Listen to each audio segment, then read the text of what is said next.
Olá, saudações, salute a tutti. Sejam bem-vindas, sejam bem-vindos. Sou Leonardo Magalhães e você está no canal que dá dicas de leitura sobre história das religiões mundiais, filosofia e religião, literatura e religião. E quem acompanha o canal sabe que nós estamos dando grande ênfase, à questão cristológica, cristologia, às imagens, a arte sacra, nessa obra do Pelicano, tá? Jaroslav Pelikan, que é as imagens de Jesus, ao longo do cristianismo, e a própria polêmica de fazer imagem de Jesus. Então tem os iconoclastas, tem um capítulo aqui dado aos iconoclastas, que é debater se deve-se fazer imagem ou não. Então tem aquele debate, deve-se fazer imagem de Deus Pai? Deve-se fazer imagem da Trindade? Ou a imagem é só de Cristo, que é a revelação, Então a imagem de Cristo é a imagem visível do Deus invisível.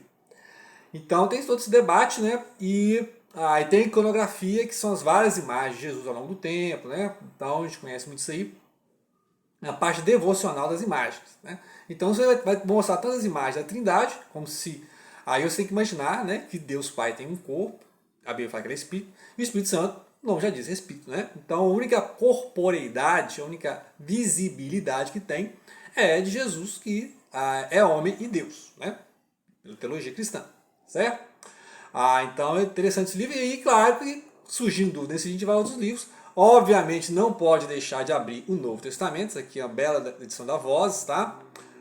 Eu não vi a data aqui, mas sim, muito bem ilustrado. Então vai trabalhar, tem mapas, Tem quem gosta de mapa, das imagens, tá? Então é uma edição interessantíssima aqui no Novo Testamento, E bastante imagem, Então é uma Bíblia, Da Vozes, tá bom?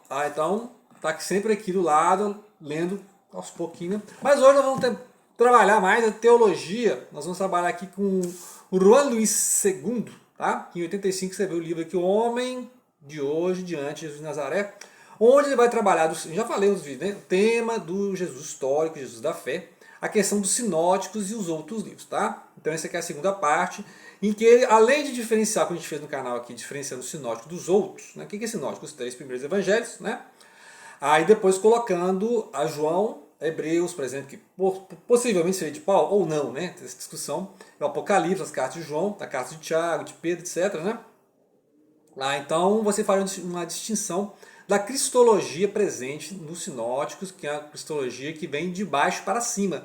Tá? Jesus é um santo, um homem santo, um profeta, um Messias.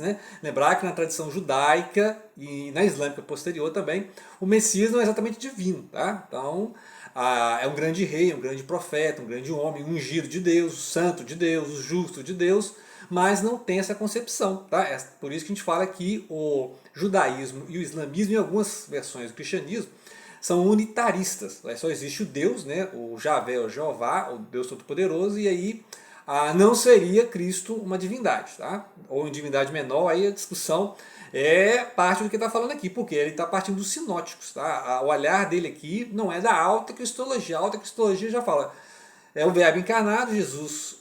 O verbo encarnado, Jesus, era Deus, estava com Deus, e se fez carne. Tá? Então é o contrário. Lá no João, já falou isso várias vezes aí.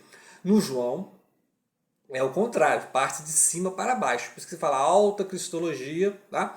E também tem a forma de ver como uma descida, uma kenosis, e uma subida, uma glorificação. Então ele desceu da divindade, assumiu o corpo e depois foi glorificado depois da ressurreição. Por isso que os discípulos não reconheciam na ressurreição. Tá? Lembra várias vezes lá que o discípulo de Maús, você teve que partir o pão, da glória a Deus, aí é o Senhor. Tá? Então, aí neste livro ele faz a diferenciação, além dos sinóticos, os não sinóticos, ele faz as cartas de Paulo. Então, são basicamente 3 blocos, Então, independente do que eu fazia, 2 blocos, que a gente segue muito aqui, até o livro aqui do Pelicano dá essa leitura, Ele faz, a gente olha, e a cristologia das cartas de Paulo? Então ele vai começar com a cristologia dos sinóticos, Marcos, Mateus e Lucas, e depois vai partir para as cartas de Paulo. Ele vai discutir principalmente Romanos. Tá? Claro que tem trechos de cristologia no Colossenses, no Filipenses, mas aqui ele vai debater mais as cartas, a carta de Romanos e os diferenciais dela. Tá? E aí a gente pode discutir, se os ebionitas, que era essa cristologia de baixo para cima, podemos dizer assim, tinham as cartas de Paulo, recusavam as cartas de Paulo. A relação das cartas de Paulo e as cartas de Tiago, né? Lembrar que Paulo fala de justificação pela fé, se tornar-se justo pela fé, exemplo de Abraão, por exemplo, etc. E Tiago, na carta de Tiago, né, vai falar que a fé se manifesta nas obras. Então, pelas suas obras, pelos seus frutos, o conhecereis. Né? Então, e lembrar que enquanto isso, a obra de João, né, o Evangelho, as cartas de João, a Hebreus, quem escreveu, né? Que era a questão, a revelação, o Apocalipse está dialogando com os gnósticos. E aí os gnósticos estão do outro lado do espectro. Né? Então, se os ebionitas estão do lado, por exemplo, daqueles que falam que Jesus é um profeta, né? Jesus é humano, não tem divindade, os gnósticos falavam que era tão divindade que não tinha corpo, né? Que era um corpo, era uma fantasia ali, uma ilusão de ótica. Tá? Então, basicamente, são 3 blocos. Então, ele está aqui fazendo uma digestão do Novo Testamento, a Nova Aliança, né? Justamente para essas questões aí. Jesus, aí vai diferenciar. Então tem o Jesus, as questões. Então Jesus é o Messias, tá? Jesus é o Messias. Mas necessariamente o Messias é divino? Uma das questões. Eu falo assim, ó, Jesus é o Filho de Deus. Necessariamente estou falando que o Messias, sendo Filho de Deus, ele é uma divindade também, ou seja, o Filho de Deus é um Deus menor, né? E aí depois a questão de João, que aí já é Jesus o Messias é o Verbo encarnado, e é o próprio Deus, né? Então, no sentido que Deus é 3. Aí já é a questão da trindade. Então, você encontra, né? Então, ele vai falando que tem níveis. E vai mostrar a diferença de Paulo para esses níveis. Por quê? Porque para um judeu cristão, ou seja, um judeu que se converteu ao cristianismo, tendo toda a lei de Moisés, o conhecimento, né? Da Torá, etc., né? Da Taná, ele não tem essa ideia de Messias enquanto um ser divino. Tá? Então, ele está falando para aqueles que esperam um profeta, um Messias mesmo, o rei Messias. Tá? Já quando ele vai falar para os gentios convertidos a judeus, tem toda aquela questão em Romanos, em Gálatas, né? Olha, o gentio tem que se converter ao judaísmo para depois se converter ao cristianismo. É a questão que ele está abordando aqui. Por quê? Se o gentio não tem a lei de Moisés, não tem a Torá, não tem a Taná, ele tem vários deuses. Né? Então como é que vai explicar para ele? Não, o Deus lá dos judeus não tem corpo, ele é um espírito, e ele se fez carne em Jesus. Olha como é que é complicado você pregar para um gentio naquela época, porque os primeiros cristãos, né, que seguiam o caminho eram judeus. Tá? Então você pode ver que lá no Atos o Paulo pregava nas sinagogas, tá? E depois que ele foi renegado lá, que ele foi passar a pregar também para os gregos e os romanos, tá bom?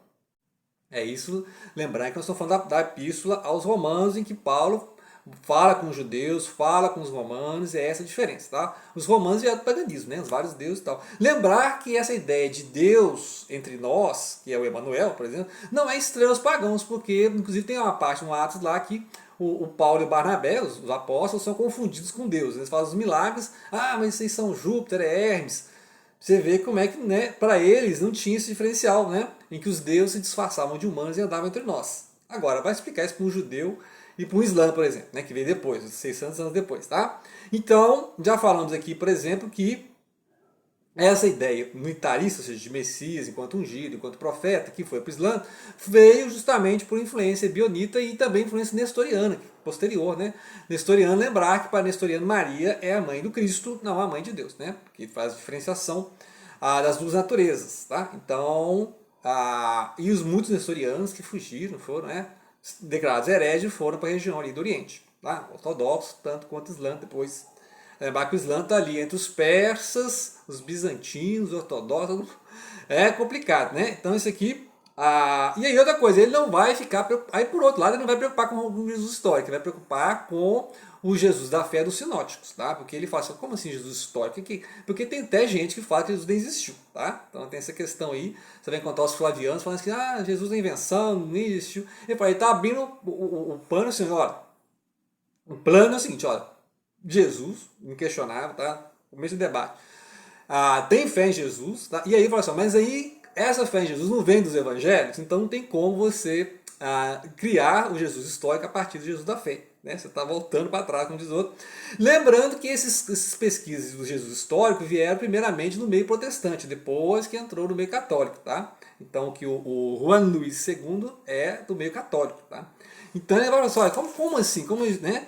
Porque aí, na verdade, você está partindo do Cristo do Evangelho, né? O Cristo dos Evangelhos, nas várias abordagens dos Evangelhos, para criar um Cristo histórico. Vou considerar que o Jesus histórico é lá o do Marcos, é o do Mateus, né? Então, lembrar que Lucas e Atos é muito próximo, possivelmente o mesmo autor, né, quase certamente, e andava com Paulo, possivelmente Lucas, né, São Lucas foi convertido por Paulo. Tá? Então, se você colocar lá um bloco só das cartas de Paulo, ele tem que colocar também Lucas e o Atos. Então, será que os ebionitas, o pessoal que chama de ebionitas, quem lia só Mateus, Marcos e alguns trechos lá de Tiago, Pedro, né? Eles tinham contato com Lucas e o Atos, né? Então, já que é o pessoal que andava com Paulo e os ebionitas recusavam Paulo, etc. Tá bom? Então, porque Paulo ele foi recusado dentre os próprios judeus. Né, ele foi rejeitado tanto pelos fariseus, que Paulo era fariseu, tribo de Benjamim, etc. E também os cristãos desconfiavam dele. Lembra que ele perseguiu os cristãos? Então, e o Paulo tentava dialogar com as duas, né? Ele estava ali nas sinagogas, né, o sábado, e depois, né, quando surgiram as congregações só de cristãos gentios, que não necessariamente no sábado. É por isso que muitos cristãos se reuniam nos domingos. E aí o domingo acabou sendo o dia cristão, em contraponto ao dia do sábado judaico. Tá? Por que é o domingo? Porque o sábado já era do judeu. E aí, para diferenciar, porque os cristãos iniciais, primitivos, né, foram expulsos das sinagogas, foram perseguidos. Né? Leiam Atos dos Apóstolos, tá, gente? Leiam. Antes de ler isso aqui, vai ler a Bíblia. Faça um favor, vai ler a Bíblia, tá, gente? Faça um favor de ler a Bíblia. Tanto protestante quanto católico tem que ler a Bíblia, tá, gente? Então, leiam também aqui o Pelican, tá? Nesse sentido de a parte tanto historiográfica quanto de arte sacra. Então, volto a repetir, tá? Arte sacra para quem gosta. E essa discussão da iconoclastia, né? Iconoclastia é o pessoal que não gosta de ícones, tá? Então, o pessoal quebrava os ícones e tal. E aí, esse protestantismo, não gostamos de imagem, não é nenhuma novidade, tá? Isso lá, sei quantos lá, o pessoal já estava quebrando imagem. Então, você vê que não tem nenhuma novidade, né? Nada de novo debaixo do céu. A maioria dessas heresias foram heresias combatidas lá nos primeiros séculos da patrística escolástica e voltou tudo, tá? Então, tem que ler, tá? Tem que ler. É claro que esse aqui é mais difícil, tá? Esse aqui é mais teologia, tá? Para quem está mais versado em teologia, abram a Bíblia e vão ler teologia, ok? Obrigado pela atenção. Não deixem de compartilhar.